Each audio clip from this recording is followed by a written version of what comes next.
Se a gente pudesse aqui falar, pelo amor de Deus, passem a fazer isso ou deixem de fazer aquilo, qual seria a súplica no sentido de um passo além, né, nesse nosso processo de desenvolvimento no que tange diversidade e inclusão? O que está no limite? O que não dá mais na visão de vocês que são tão atuantes nesse sentido? Como eu considero que aqui nesse assunto eu seja o mais ignorante, eu não sei se eu vou conseguir responder a tua pergunta, mas eu vou conectar ela com algo que me incomoda bastante nesse processo. Eu acho que tocou num ponto aí, Maíra, que é um ponto fundamental no processo, né? Quando a gente olha para a iniciativa privada, eu não vou aqui falar das políticas públicas, a Aline está num perfeito lugar de fala para isso.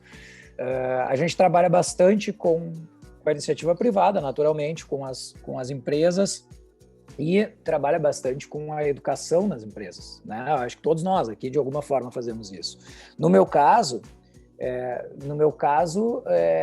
a gente está num processo de educação das pessoas para aprenderem a estratégia das suas empresas, aquilo que a empresa pretende, aonde a empresa quer chegar, como a empresa se comporta, o que a empresa precisa fazer para aumentar a sua competitividade, para perdurar e etc, etc. No nosso negócio, a gente entendeu, e eu levei alguns anos para entender isso, meu negócio mudou, eu evoluí meu negócio, eu mudei a maneira de fazer ele, quando eu entendi que o aprendizado só se dá quando tu bota a mão na massa. É muito difícil aprender através de discurso que eu absorvo e aí por isso eu mudo a minha maneira de ser, etc, etc. Só que eu fiquei pensando, enquanto vocês todas estavam falando, isso foi uma coisa que foi crescendo dentro de mim aqui. Para estratégia, processos empresariais, para aumento de competitividade, isso funciona. Eu crio ambientes onde eu faço todo mundo mexer na estratégia, brincar com ela, puxar, esticar, etc, etc. Dá legal, dá um resultado bacana. E precisa de muita repetição. Quando tu diz, eu peço, pelo amor de Deus, né, para parar ou para continuar ou para começar, eu diria, pelo amor de Deus, encontremos uma maneira das pessoas aprenderem isso. Porque me parece muito difícil o aprendizado disso. Ele requer muito mais repetição do que o aprendizado de estratégia, do que o aprendizado de cultura da empresa, entende? Então, tipo, a minha agonia é essa, a minha inquietação depois que a gente conversa sobre isso é essa. Assim, né, Marcelo, já que a gente está se encaminhando para o finalzinho também, né, desse momento de hoje, eu quero citar um grande estoico, que é Sêneca, né, que ele ressalta o quê? Dizer o que sentimos e sentir aquilo que dizemos. Então, eu acho que isso é um ponto-chave para a gente pensar que nós todos somos diversos. Estamos em 5 pessoas aqui hoje discutindo um tema tão importante que dia 21 de setembro vai ser o Dia Nacional da Pessoa com Deficiência, né? Então, a gente está aqui hoje discutindo esse tema e vale ressaltar que somos todos diversos. Que dentro lá da empresa, todo mundo vai pensar diferente, todo mundo vai ter um ponto de vista diferente, pensando na lucratividade, todo mundo vai consumir diferente. Todo mundo vai ter necessidades diferentes, todo mundo vai demandar de um produto diferente, de uma criação diferente. Então, vale também a gente respeitar a individualidade de cada um e essa diferença. Então, essa é a forma de você conduzir. E aquilo que a Silene muito bem colocou, né? A questão da empatia, que a criança reproduz aquilo que ela traz de casa. Então, eu acho que uma das linguagens universais que a gente entende é o amor, né? É através dele que a gente muitas vezes se constitui, é através dele que a gente consegue se pôr no lugar do outro, de fato ter empatia. Mas lembrando que nem todo mundo tem as mesmas lentes, as mesmas vivências, talvez aquilo, quando eu vou me pôr no lugar do Marcelo, eu não tenho a mesma trajetória de vida dele. Então, será que de fato eu vou entender o que é bom para o Marcelo naquele momento? Então, também vale a gente refletir sobre isso, né? E pensar de fato, se eu fosse indígena hoje, será que eu estaria me sentindo bem incluído socialmente? Ou será que tem algumas mudanças aí que eu tenho que fazer? Se eu fosse surdo e chegasse hoje num lugar Será que eu seria bem atendido?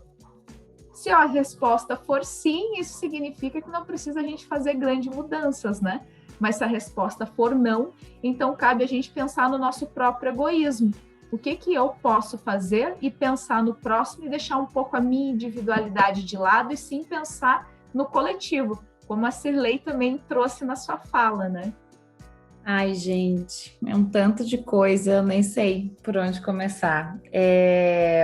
Mas eu gosto muito dessa provocação sobre como a gente faz esse conhecimento girar. E eu estou falando desse conhecimento, é um que não é único. Eu acho que tanto cultura de paz quanto inclusão e respeito à diversidade não é um lugar de chegada, porque a gente vem se transformando, os nossos públicos, os nossos encontros, as pessoas mudam, as necessidades mudam o tempo inteiro. Eu diria que é refinando muito o instrumento interno de todo mundo para a gente conseguir dar conta de perceber a necessidade quando ela muda. Eu gosto muito, pensando em ferramenta aqui em Carlotas, a gente não para um minuto de pensar em como a gente inova para isso. A arte ainda e o lúdico são dois lugares que a gente entende que perpassa para além do cognitivo, né? Para além o conhecimento na caixinha e ele vai para o corpo, ele mexe com outras instâncias nossas.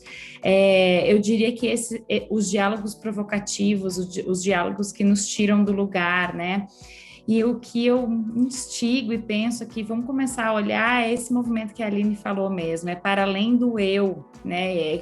Onde está onde dentro dos espaços coletivos que eu circulo e aqueles que eu não circulo, por que eu não circulo, aquilo que eu estou consumindo e aquilo que eu não estou consumindo e por que eu não consumo, gente? Porque o que eu estou pegando daquilo que o mundo tanto fica ofertando e que outras escolhas eu tenho que fazer por esse meu lugar de responsabilidade. Provocação, se abrir é difícil, não é um processo fácil, é longo. Aí a gente também, esse mês da diversidade, vai ter 2 eventos para falar sobre isso e meio revolucionários, vamos ver o que vai acontecer, porque tudo a gente descobre.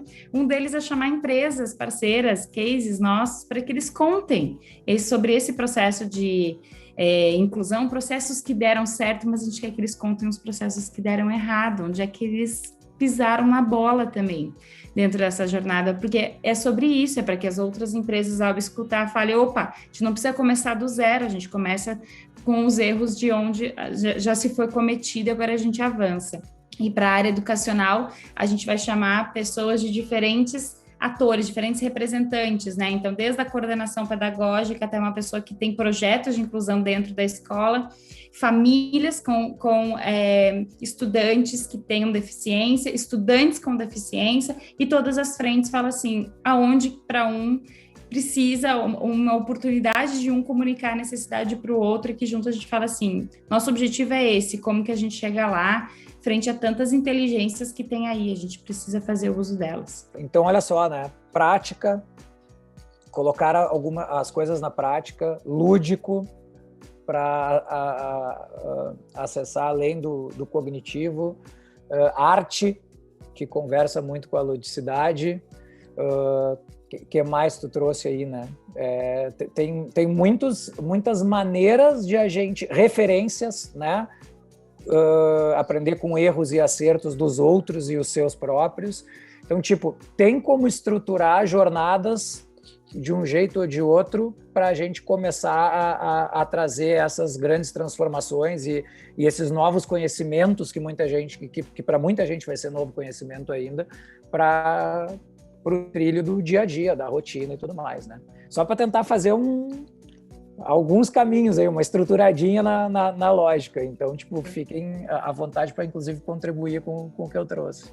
Contribuindo, então, Marcelo, eu penso que tem um lugar pragmático nesse raciocínio, que é o entendimento de que isso dá resultado. Porque não adianta, você vai para o mundo corporativo, é tudo muito bonito.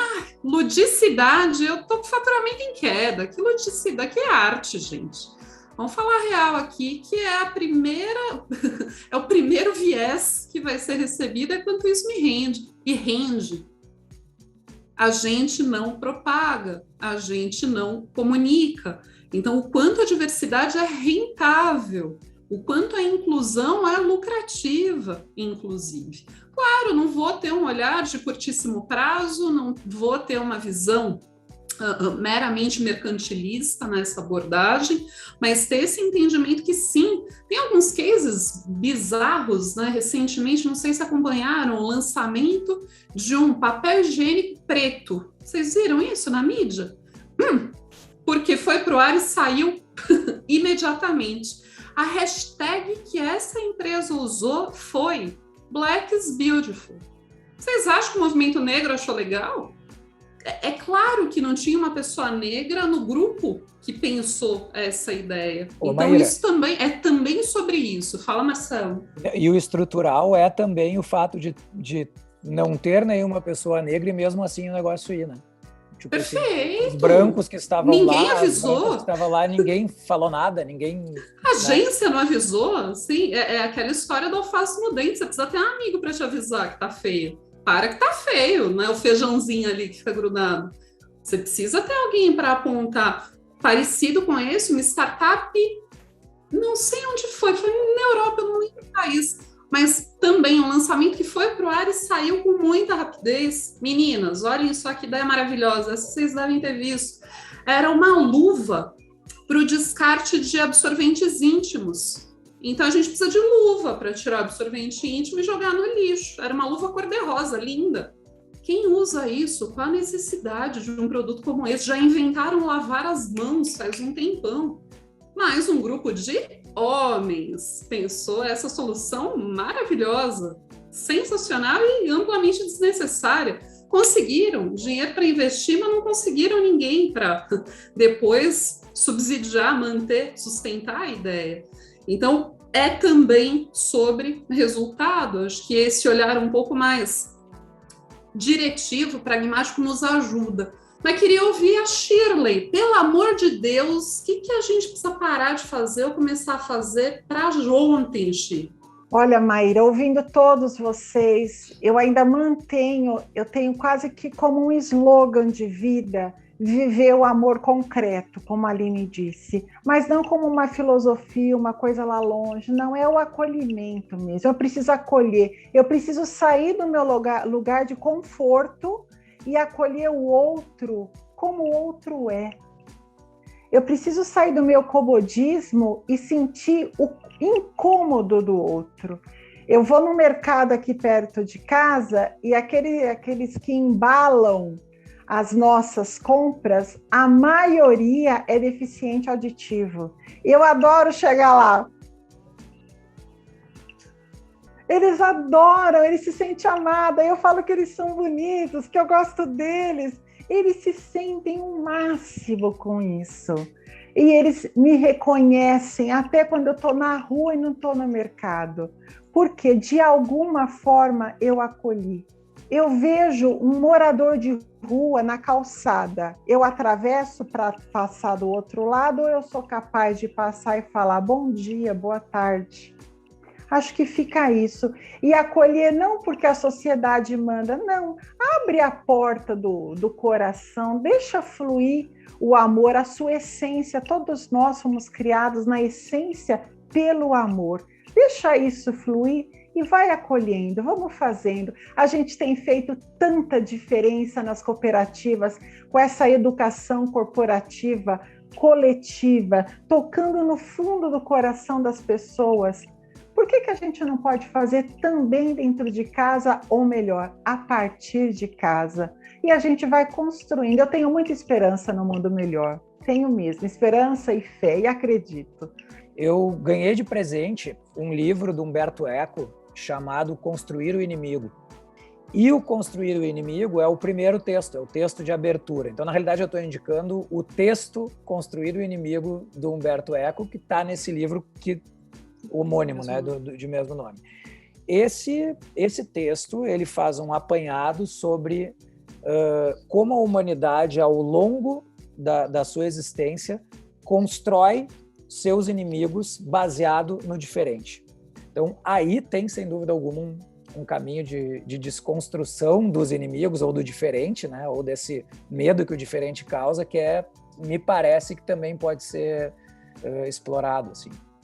a gente precisa acolher porque está fazendo falta uns colos, né? Nesse tempo de isolamento, de pouco contato pessoal. Acho que a gente está nesse lugar de desejar a acolhida, mesmo sendo grupo privilegiado. Acho que dar o acolhimento nos permite pedir o acolhimento também, né? Usufruir esse bom acolhimento, expondo vulnerabilidade, possibilitando conexão emocional. E eu senti isso hoje aqui com vocês. Obrigada, queria me despedir também. E aí, como a Aline fez menção, eu lembrei de um poeta, Fernando Pessoa. Ele diz o seguinte: eu não sou nada, nunca serei nada, não posso querer ser nada. A parte disso, tenho em mim todos os sonhos do mundo. Cooperar. Colaborar. Contribuir. Por meio do aprendizado. Despertar a consciência. A sua. A minha. As nossas. Buscar olhares diversos. Sobre temas relevantes. Estimular pensar para a nossa evolução. Quando alguém evolui, todos nós evoluímos. Provocar reflexões. Que promovam ação, diversidade, inclusão, estratégia, inovação. É sempre sobre pessoas. Vamos juntos? Nós somos a Coop TV.